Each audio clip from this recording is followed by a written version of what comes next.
사무엘기하 23장. 이것은 다윗이 마지막으로 남긴 말이다. 이새의 아들 다윗이 말한다. 높이 일으켜 세움을 받은 용사, 야곱의 하나님이 기름 부어 세우신 왕, 이스라엘에서 아름다운 시를 읊는 사람이 말한다. 주님의 영이 나를 통하여 말씀하시니 그의 말씀이 나의 혀에 담겼다. 이스라엘의 하나님이 말씀하셨다. 이스라엘의 반석께서 나에게 이르셨다. 모든 사람을 공의로 다스리는 왕은, 하나님을 두려워하면서 다스리는 왕은 구름이 끼지 않은 아침에 떠오르는 맑은 아침 햇살과 같다고 하시고, 비가 온 뒤에 땅에서 새싹을 돋게 하는 햇빛과도 같다고 하셨다. 진실로 나의 왕실이 하나님 앞에서 그와 같지 아니한가. 하나님이 나로 더불어 영원한 언약을 세우시고 만사에 아쉬움 없이 잘 갖추어 주시고 견고하게 하셨으니 어찌 나의 구원을 이루지 않으시며 어찌 나의 모든 소원을 들어주지 않으시랴. 그러나 악한 사람들은 아무도 손으로 움켜쥘 수 없는 가시덤불과 같아서 쇠꼬챙이나 창자루가 없이는 만질 수도 없는 것, 불에 살라 태울 수밖에 없는 것들이다. 다윗이 거느린 용사들의 이름은 이러하다. 첫째는 다그몬 사람 요셉 바세벳인데 그는 세 용사의 우두머리이다. 그는 800명과 싸워서 그들을 한꺼번에 쳐 죽인 사람이다. 세 용사 가운데서 둘째는 아우아 사람 도도의 아들인 엘르아살이다. 그가 다윗과 함께 블레셋에게 대항해서 전쟁을 할 때 이스라엘 군인이 후퇴한 일이 있었다. 그때 엘르아살이 혼자 블레셋 군과 맞붙어서 블레셋 군인을 쳐 죽였다. 나중에는 손이 굳어져서 칼자루를 건성으로 잡고 있을 뿐이었다. 주님께서 그날 엘르아살에게 큰 승리를 안겨주셨으므로 이스라엘 군인이 다시 돌아와서 엘르아살의 뒤를 따라가면서 약탈하였다. 세 용사 가운데서 셋째는 하랄 사람으로서 아기의 아들인 삼마이다. 블레셋 군대가 레히에 집결하였을 때 그곳에는 팥을 가득 심은 팥밭이 있었는데 이스라엘 군대가 블레셋 군대를 보고서 도망하였지만 삼마는 밭의 한가운데 버티고 서서 그 밭을 지키면서 블레셋 군인을 쳐 죽였다. 주님께서 그에게 큰 승리를 안겨주셨다. 수학을 시작할 때 블레셋 군대가 르바임 평원에 진을 치니 30인 특별부대 소속인 이 세 용사가 아둘람 동굴로 다윗을 찾아갔다. 그때 다윗은 산성 요새에 있었고 블레셋 군대의 진은 베들레헴에 있었다. 다윗이 간절하게 소원을 말하였다. 누가 베들레헴 성문 곁에 있는 우물물을 나에게 길어다 주어 내가 마실 수 있도록 해주겠느냐. 그러자 그 세 용사가 블레셋 진을 뚫고 나가 베들레헴의 성문 곁에 있는 우물물을 길어가지고 와서 다윗에게 바쳤다. 그러자 다윗은 그 물을 마시지 않고 길어온 물을 주님께 부어드리고 나서 이렇게 말씀드렸다. 주님, 이 물을 제가 어찌 감히 마시겠습니까? 이것은 목숨을 걸고 다녀온 세 용사의 피가 아닙니까? 그러면서 그는 물을 마시지 않았다. 이 세 용사가 바로 이런 일을 하였다. 스루야의 아들이며 요압의 아우인 아비새는 30인 특별부대의 우두머리였다. 바로 그가 창을 휘둘러서 300명을 쳐 죽인 용사이다. 그는 세 용사와 함께 유명해졌다. 그는 30인 특별부대 안에서 가장 뛰어난 용사였다. 그는 30인 특별부대의 우두머리가 되기는 하였으나 세 용사에 견줄만 하지는 못하였다. 여호야다의 아들인 브나야는 갑스엘 출신으로 공적을 많이 세운 용사였다.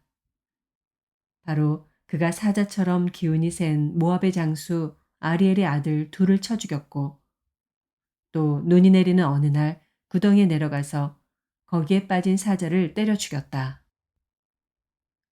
그는 또 이집트 사람 하나를 죽였는데 그 이집트 사람은 풍채가 당당하였다. 그 이집트 사람은 창을 들고 있었으나 브나야는 막대기 하나만을 가지고 그에게 덤벼들어서 오히려 그 이집트 사람의 손에서 창을 빼앗아 그 창으로 그를 죽였다. 여호야다의 아들 브나야가 이런 일을 해서 그 세 용사와 함께 유명해졌다. 그는 30인 특별부대 안에서 뛰어난 장수로 인정을 받았으나 세 용사의 견줄만 하지는 못하였다. 다윗은 그를 자기의 경호대장으로 삼았다. 30인 특별부대에 들어있는 다른 용사들로서는 다음과 같은 사람들이 더 있다. 요압의 아우 아사엘과 베들렘 사람 도도의 아들 엘하난과 하롯 사람 삼마와 하롯 사람 엘리가와 발디 사람 헬레스와 드고아 사람 이게스의 아들 이라와 아나도 사람 아비에셀과 후사 사람 무분네와 아우아 사람 살몬과 느도바 사람 마하레와 느도바 사람 바하나의 아들 헬렙과 베냐민 자손으로 기브아 사람 리베의 아들 이때와 비라돈 사람 브나야와 가하스 시내가에 사는 hit대와 아르바 사람 아비알본과 바루움 사람 아스마을과 사알본 사람 엘리아바와 야센의 아들들과 요나단과 하랄 사람 삼마와 아랄 사람 사랄의 아들 아이암과 마아가 사람의 손자로 아하스베의 아들 엘리벨렛과 길롯 사람 아이도벨의 아들 엘리암과 갈멜 사람 헤스레와 아랍 사람 바하레와 소바 사람으로 나단의 아들 이갈과 갓 사람 바니와 암몬 사람 셀렉과 스루야의 아들 요압의 무기를 들고 다니는 부에롯 사람 나하레와 이델 사람 이라와 이델 사람 가렙과 헷 사람 우리아까지 모두 합하여 37명이다. 갈라디아서 3장. 어리석은 갈라디아 사람들이여, 예수 그리스도께서 십자가에 못 박히신 모습이 여러분의 눈앞에 선한데 누가 여러분을 홀렸습니까? 나는 여러분에게서 이 한 가지만을 알고 싶습니다. 여러분은 율법을 행하는 행위로 성령을 받았습니까? 그렇지 않으면 믿음의 소식을 들어서 성령을 받았습니까? 여러분은 그렇게도 어리석습니까? 성령으로 시작하였다가 이제 와서는 육체로 끝마치려고 합니까? 여러분의 그 많은 체험은 다 허사가 되었다는 말입니까? 참말로 허사였습니까? 하나님께서 여러분에게 성령을 주시고 여러분 가운데서 기적을 행하시는 것은 여러분이 율법을 행하기 때문입니까? 아니면 믿음의 소식을 듣기 때문입니까? 그렇지 않으면 여러분이 복음을 듣고 믿어서 그렇게 하신 것입니까? 그것은 아브라함이 하나님을 믿으니 하나님께서 그것을 의로운 일로 여겨주셨다는 것과 같습니다. 그러므로 믿음에서 난 사람들이야말로 아브라함의 자손임을 여러분은 아십시오. 또 하나님께서 이방 사람을 믿음에 근거하여 의롭다고 여겨주신다는 것을 성경은 미리 알고서 아브라함에게 모든 민족이 너로 말미암아 복을 받을 것이다 하는 기쁜 소식을 미리 전하였습니다. 그러므로 믿음에서 난 사람들은 믿음을 가진 아브라함과 함께 복을 받습니다. 율법의 행위에 근거하여 살려고 하는 사람은 누구나 다 저주 아래 있습니다. 기록된 바 율법책에 기록된 모든 것을 계속하여 행하지 않는 사람은 다 저주 아래 있다 하였습니다. 하나님 앞에서는 율법으로는 아무도 의롭게 되지 못한다는 것이 명백합니다. 의인은 믿음으로 살 것이다 하였기 때문입니다. 그러나 율법은 믿음에서 생긴 것이 아닙니다. 오히려 율법의 일을 행하는 사람은 그 일로 살 것이다 하였습니다. 그리스도께서 우리를 위하여 저주를 받은 사람이 되심으로써 우리를 율법의 저주에서 속량해 주셨습니다. 기록된 바 나무에 달린 자는 모두 저주를 받은 자이다 하였기 때문입니다. 그것은 아브라함에게 내리신 복을 그리스도 예수 안에서 이방 사람에게 미치게 하시고 우리로 하여금 믿음으로 말미암아 약속하신 성령을 받게 하시려는 것입니다. 형제자매 여러분, 나는 사람의 관례를 예로 들어서 말하겠습니다. 어떤 사람이 적법하게 유언을 작성해 놓으면 아무도 그것을 무효로 하거나 거기에다가 어떤 것을 덧붙일 수 없습니다. 그런데 하나님께서 아브라함과 그 후손에게 약속을 말씀하실 때 마치 여러 사람을 가리키는 것처럼 후손들에게라고 말씀하시지 않고 단 한 사람을 가리키는 뜻으로 너의 후손에게라고 말씀하셨습니다. 그 한 사람은 곧 그리스도이십니다. 내가 말하려는 것은 이것입니다. 하나님께서 이미 맺으신 언약을 430년 뒤에 생긴 율법이 이를 무효로 하여 그 약속을 폐하지 못합니다. 그 유업이 율법에서 난 것이면 그것은 절대로 약속에서 난 것이 아닙니다. 그러나 하나님께서는 약속을 통하여 아브라함에게 유업을 거저 주셨습니다. 그러면 율법의 용도는 무엇입니까? 율법은 약속을 받으신 그 후손이 오실 때까지 범죄들 때문에 덧붙여 주신 것입니다. 그것은 천사들을 통하여 한 중개자의 손으로 제정되었습니다. 그런데 그 중개자는 한쪽에만 속한 것이 아닙니다. 그러나 하나님은 한 분이십니다. 그렇다면 율법은 하나님의 약속과는 반대되는 것입니까? 그렇지 않습니다. 그 중개자가 준 율법이 생명을 줄 수 있는 것이었다면 의롭게 됨은 분명히 율법에서 생겼을 것입니다. 그러나 성경은 모든 것이 죄 아래에 갇혔다고 말합니다. 그것은 약속하신 것을 예수 그리스도를 믿는 믿음에 근거하여 믿는 사람들에게 주시려고 한 것입니다. 믿음이 오기 전에는 우리는 율법의 감시를 받으면서 장차 올 믿음이 나타날 때까지 갇혀 있었습니다. 그래서 율법은 그리스도께서 오실 때까지 우리에게 개인교사 역할을 하였습니다. 그것은 우리로 하여금 믿음으로 의롭다고 하심을 받게 하시려고 한 것입니다. 그런데 그 믿음이 이미 왔으므로 우리가 이제는 개인교사 아래에 있지 않습니다. 여러분은 모두 그 믿음으로 말미암아 그리스도 예수 안에서 하나님의 자녀들입니다. 여러분은 모두 세례를 받아 그리스도와 하나가 되고 그리스도를 옷으로 입은 사람들이기 때문입니다. 유대 사람도 그리스 사람도 없으며 종도 자유인도 없으며 남자와 여자가 없습니다. 여러분 모두가 그리스도 예수 안에서 하나이기 때문입니다.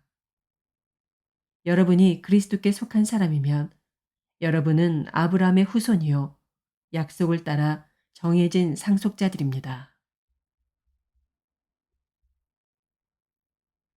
에스겔서 30장. 주님께서 내게 말씀하셨다. 사람아, 예언하여 전하여라. 나 주 하나님이 말한다. 너희는 오늘 슬퍼하고 통곡하여라. 그 날이 가까이 왔다. 주의 날이 가까이 왔다. 어둡게 구름이 낀 날, 여러 민족이 멸망하는 그때가 왔다. 이집트에 전쟁이 휘몰아치고 에티오피아는 큰 고통을 당할 것이다. 이집트에서 많은 사람이 칼에 쓰러지고 재산을 약탈당할 때 이집트는 그 기초가 파괴될 것이다. 에티오피아와 리비아와 리디아와 아라비아와 국과 모든 동맹국의 백성들이 이집트 사람들과 함께 칼에 쓰러질 것이다. 나 주가 말한다. 이집트를 지지하는 사람들이 쓰러질 것이며 이집트의 거만하던 권세가 꺾일 것이고 믹돌에서부터 수엔에 이르기까지 사람들이 칼에 쓰러질 것이다. 나 주 하나님의 말이다. 이집트는 황폐한 땅 가운데서도 가장 황폐한 땅이 될 것이며 이집트의 성읍들도 황폐한 성읍들 가운데서도 가장 황폐한 성읍이 될 것이다. 내가 이집트에 불을 지르고 그 돕는 자들을 멸절시키면 그때야 비로소 그들이 내가 주인 줄 알 것이다.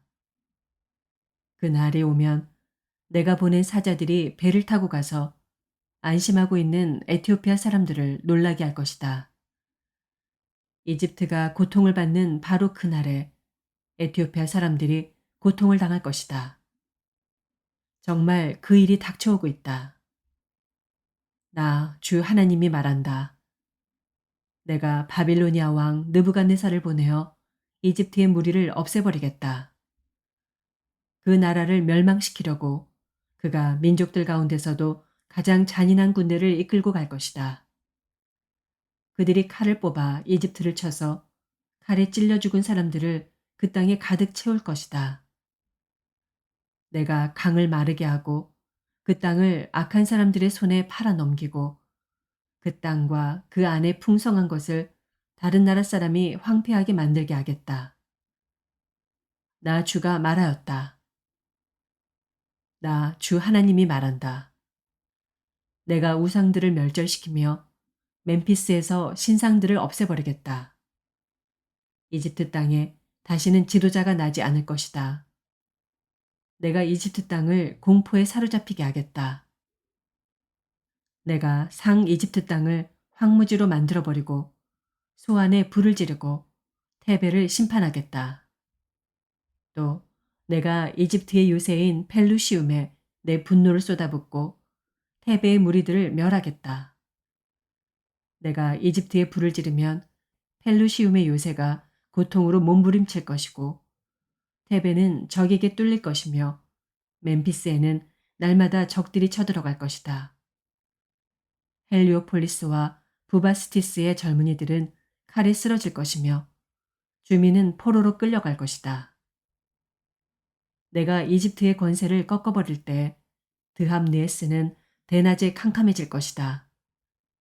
그 교만하던 권세를 끝장낼 때 이집트 땅은 구름에 뒤덮일 것이고 이집트의 딸들은 포로로 끌려갈 것이다. 내가 이렇게 이집트를 심판할 때야 비로소 그들은 내가 주인 줄 알게 될 것이다. 제11년 첫째 달 7일에 주님께서 나에게 말씀하셨다. 사람아, 내가 이집트 왕 바로의 한쪽 팔을 부러뜨렸다. 치료하고 싸매야 그 팔이 나아서 칼을 잡을 수 있을 터인데 치료도 못하고 싸매지도 못하고 약도 못 바르고 붕대를 감지도 못하였으니 그가 칼을 쥘 수 없다. 그러므로 나 주 하나님이 말한다. 내가 이집트 왕 바로를 대적하여 성한 팔마저 부러뜨려 두 팔을 다 못쓰게 하고서 그가 칼을 잡을 수 없게 하겠다. 내가 이집트 사람들을 여러 민족 가운데 흩어놓고 여러 나라로 헤쳐놓겠다. 내가 바빌로니아 왕의 두 팔을 강하게 하고 내 칼을 그의 손에 쥐어주겠지만 바로의 두 팔은 부러뜨릴 터이니 바로가 바빌로니아 왕 앞에서 칼이 찔린 사람처럼 크게 신음할 것이다. 내가 바빌로니아 왕의 두 팔을 강하게 하면 바로의 두 팔은 떨어져 나갈 것이다. 내가 바빌로니아 왕의 손에 내 칼을 쥐어주고 그가 그 칼을 뽑아서 이집트 땅을 칠 때에야 비로소 그들은 내가 주인 줄 알 것이다. 내가 이집트 사람들을 여러 민족 가운데 흩어놓고 그들을 문 나라로 헤쳐놓겠다. 그때야 비로소 그들은 내가 주인 줄 알 것이다. 시편 78편 38절. 그런데도 그는 긍휼이 많으신 하나님이시기에 그들의 죄를 덮어주셔서 그들을 멸하지 아니하시며 거듭 그 노하심을 돌이키셔서 참고 또 참으셨다. 하나님께서는 기억하신다. 사람은 다만 살덩어리, 한 번 가면 되돌아올 수 없는 바람과 같은 존재임을 기억하신다. 그들이 광야에서 하나님께 얼마나 자주 반역하였던가. 황무지에서 그를 얼마나 자주 괴롭혔던가. 그들은 하나님을 거듭거듭 시험하고 이스라엘의 거룩하신 분의 마음을 상하게 하였다. 그들이 하나님의 권능을 기억하지 아니하며 대적에게서 건져주신 그 날도 잊어버렸다. 하나님이 이집트에서는 여러 가지 징조를 보이시고 소안 평야에서는 여러 가지 기적을 보이셨다. 강물을 피로 변하게 하셔서 시냇물을 마실 수 없게 하셨다. 파리를 쏟아 놓아서 물게 하시고 개구리를 풀어 놓아 큰 피해를 입게 하셨다. 농작물을 해충에게 내주시고 애써서 거둔 곡식을 메뚜기에게 내주셨다. 포도나무를 우박으로 때리시고 무화과 나무를 된서리로 얼어 죽게 하셨으며 가축을 우박으로 때리시고 양떼를 번개로 치셨다. 그들에게 진노의 불을 쏟으시며 분노와 의분과 재앙을 내리시며 곧 재앙의 사자를 내려보내셨다. 주님은 분노의 길을 터놓으시니 그들을 죽음에서 건져내지 않으시고 생명을 연병에 넘겨주셨다. 이집트의 마다들을 모두 치시고 그의 힘의 첫 열매들을 함의 천막에서 치셨다. 그는 백성을 양떼처럼 인도하시고 가축대처럼 광야로 이끄셨다. 그들을 안전하게 이끄시니 그들은 두려워하지 않았고 그들의 원수들은 바다가 덮어버렸다. 그들을 거룩한 산으로 이끌어 들이시고 그 오른손으로 취하신 이 산으로 이끄셨다. 여러 민족을 그들 앞에서 몰아내시고 줄로 재어서 땅을 나누어 주시고 이스라엘 지파들을 자기들의 천막에서 살게 하셨다. 그럼에도 그들은 가장 높으신 하나님을 시험하고 거역하면서 그의 법도를 지키지 않고 그들은 그들의 조상들처럼 빗나가고 배신하여 느슨한 활처럼 엇나갔다. 그들은 산당에 모여 그의 노를 격동하며 조각한 우상을 섬기다가 그를 진노하게 하였다. 하나님께서 듣고 노하셔서 이스라엘을 아주 내버리셨다. 사람과 함께 지내시던 그 천막, 실로의 성막을 내버리셨다. 주님의 능력을 나타내는 궤를 포로와 함께 내주시고 주님의 영광을 나타내는 궤를 원수의 손에 내주셨다. 주님의 백성을 칼에 내주시고 주님의 소유에 분노를 쏟으셨다. 불로 젊은 총각들을 삼켜버리시니 처녀들은 혼인 노래를 들을 수 없었다. 제사장들은 칼에 맞아 넘어지고 과부가 된 그들의 아내들은 마음 놓고 곡 한 번 못하였다.